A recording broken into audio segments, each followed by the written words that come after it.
Spirit 105.3. Good morning. Hi, Erica. It's Leanna Crawford. How are you? I'm so excited to be talking with you. How are you? I'm doing so good.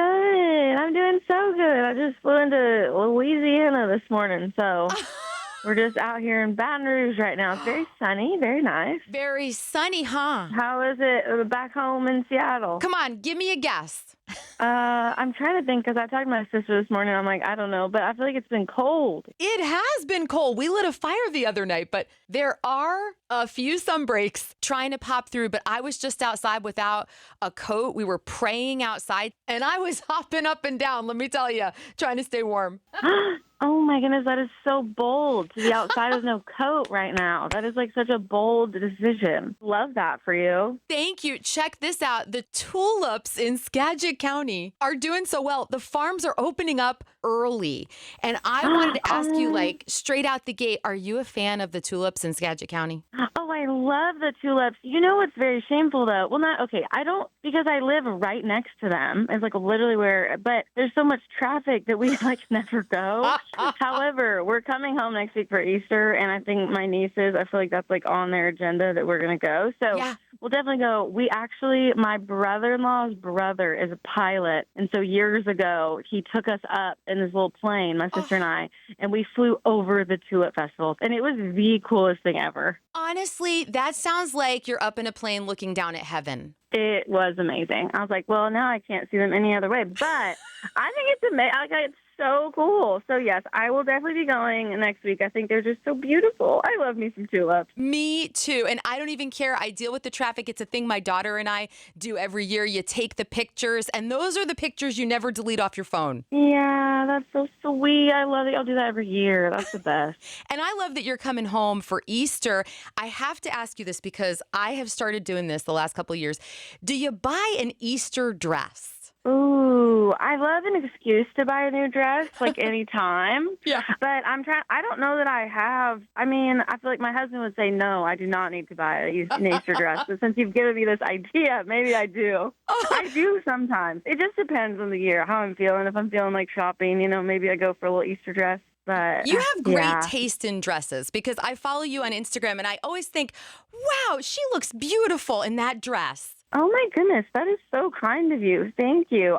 You know what? It was always like such a struggle, like picking out outfits for shows. And then I was like, I just love wearing dresses. It's so easy.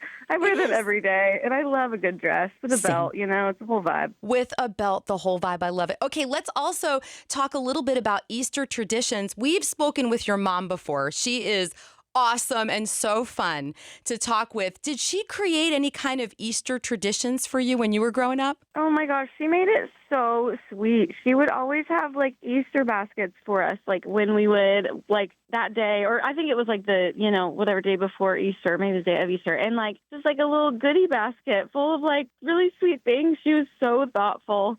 And then of course we did the Easter egg hunt with my family and like my cousins and everybody, and we had like it was very competitive. There were like hundreds of Easter eggs. It was a whole thing, and that was very exciting. So those are some good traditions for sure. Oh, it just feels so good to think back. I just picture pastels and little white Mary Jane shoes. And I think I'm dating myself here, but I wore an Easter bonnet. I remember it.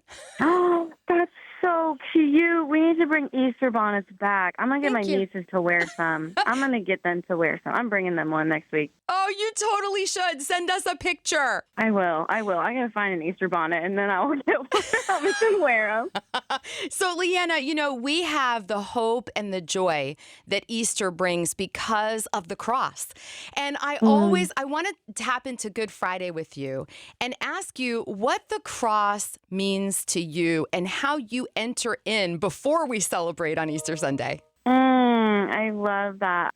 I think one of my favorite things about like Good Friday is just like a Good Friday service and how like it's such a beautiful thing. And I feel like it's always like, obviously I love Easter. It's my favorite. We're all so hyped for that. But like how important it is for me, like personally, like my heart to be like, okay, like we need to like sit in this for a minute and how this is like the whole point of everything. Yes.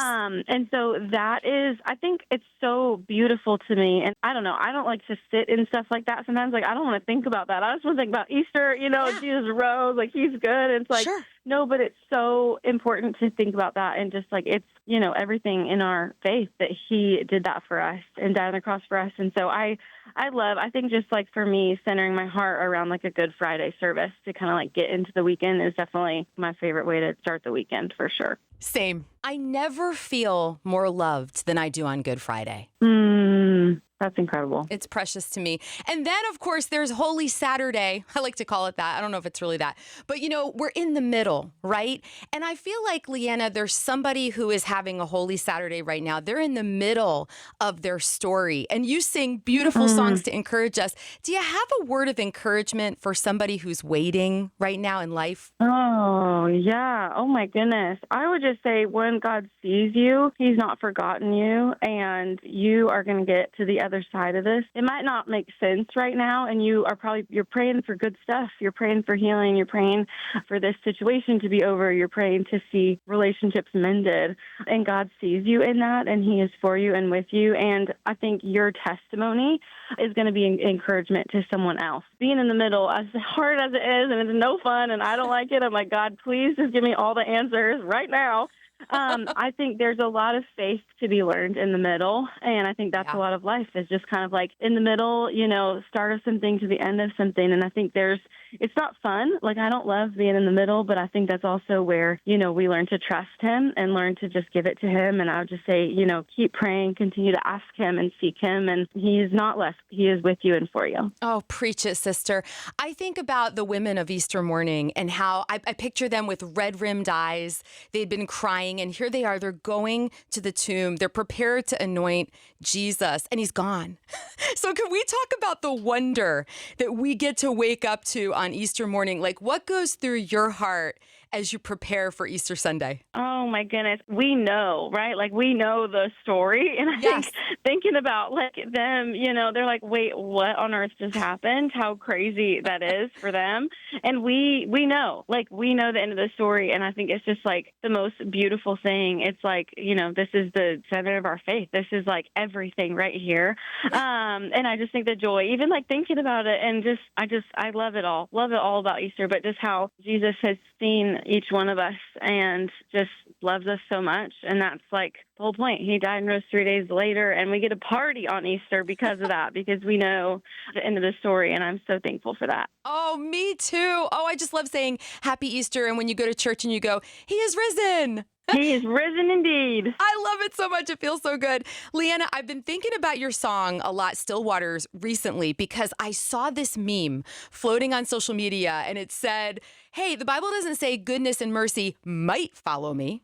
It says, surely it will. And I said, I got to ask Leanna about that. Isn't that incredible? Surely is pretty definitive. Yes. Oh, my goodness. It is. And I think that's where it's like we have this promise as believers that like sometimes we don't understand or see what God is doing, but it's like, no, you're right. It is surely goodness and mercy will follow me. And there's this hope that we have that like we might not see it, but God is doing a good thing. And I'm really grateful for that promise. And it will be revealed in time. And that's where the faith comes in. Amen. Leanna, Amen. How did you come to faith? What was your yes day story the day you said, yes, Jesus, I'm going to follow you? Oh, my goodness. Well, I grew up in church. My parents love the Lord, and they were so like just Jesus loving people. And I found him at a really young age. I was 4 years old, and I remember praying, and I just felt like I knew his love for me, which is so precious, like looking back on that. I'm like so thankful for that. And then I really felt like in high school, I got baptized, and it was this really beautiful moment during our high school church camp. We were in a river, by a river, and I forgot to tell my parents I was getting baptized. So they were there. But it was like this beautiful moment where I was just so overwhelmed. I remember I was bawling my eyes out as I'm sharing my testimony in high school, still a high schooler, and just overwhelmed by his love for me, the fact that Jesus would love me. Like, I think that's just like the craziest, most wild thing. And I'm very, very grateful for him. He's been just such a constant, steadfast friend in my life. And I mean, I'm so, so grateful. He's changed my life. And yeah, that's kind of when it started, but it's definitely a journey. He's been so kind to me. Oh, you know what you just said? It's amazing to me that Jesus is your best friend. He's my best friend. I think that's so incredible that there is enough of Jesus for all of us. Yes. Yes. Oh. Amen. That's best. I want to ask you about married life. I know you're married to an NBA star. What is that like? How's it going, Leanna? It's, it's good. It's good. Our height difference is always like when you see the two Yep. of us together, you're like, that is hilarious. It is just quite the sight because I'm 5'4" and he's 6'11". So it is hilarious, 6'11". but it's so tall. It's so fun. I didn't know anything about basketball really before, and so I learned a lot about the NBA, and I loved going to his games and being an NBA wife, and it's very, very sweet, and he loves coming to my shows. So our schedules have been, different, but there's also a lot of I feel like parallels between the music industry and NBA. So there's a lot of understanding, which is nice too. But he's the most supportive, and he makes life so much fun. We've been married 2.5 years now, which is crazy. Congratulations. That's awesome. Do you have a basketball hoop in your driveway? Do you go out there and make some shots together? Oh my goodness, no, because when we moved into our house a year ago, the basketball hoop was really old, and so he took it out, and we have not put a new one in. And I'm like, I feel like we need to put a basketball hoop in. It feels wrong that we don't have a basketball hoop in our front yard, but he does have the little hoop, that hang in his office that hangs on the door. Yes. So he has a little nurse hoop, and that's what he uses that. So before, if I'm hanging out with him, he's like, "Kate, you have to make the shot from the hallway," and that's what we do. So we don't have a hoop in our driveway. We do have one in the house. All right, convince somebody in a couple sentences, Leanna, why they should get into basketball, such as myself, because I love baseball and football, can't do the basketball. How would you convince me? Ooh, I would say I think it's helpful to go to a live game. Okay. I think that's because live sports to me, I feel like any sport live, in person, is the best. I think that's how you need to go see the game. I think it's helpful. I will say I have a little bit of a bias because my husband played. But he knew everybody. So he'd be like, hey, here's the background on this guy. Okay, this coach was here. Now he's here. That helps. And so not everybody gets the background. My husband, Cody, he loves football. That's probably his favorite sport. Well, I don't know, football and basketball to watch. So he might not. He'd be like, you're good. Watch football. But I would say just go see it in person because it is a really physical, fun game to watch in person. When you're watching on TV, you just can't really tell how much they're kind of, I don't know, pushing each other and they're kind of fighting down there. It's very exciting, I think. I sound very violent. I'm like, oh, they're fighting. But No. it's just it's a very intense game. But I always, for some reason on TV until I met Cody, then I started enjoying it on TV, but I could never watch it on TV before that. So I would say maybe go live, which is kind of hard because we don't have an NBA team, but you can go see a college team maybe. Yeah, the Huskies. Absolutely. Yeah, go to UW. You had me with the violence part because my friend Donna, who does traffic on Spirit 105.3, and my sister, they love hockey because of the fighting. So see, it's like entertainment. Oh, same. That's the only reason I go. I don't understand hockey at all. And I'm just trying to find the guy that gets in the most fights. So I love that sounds really bad. I need to go pray. No, but it is just entertainment. It is.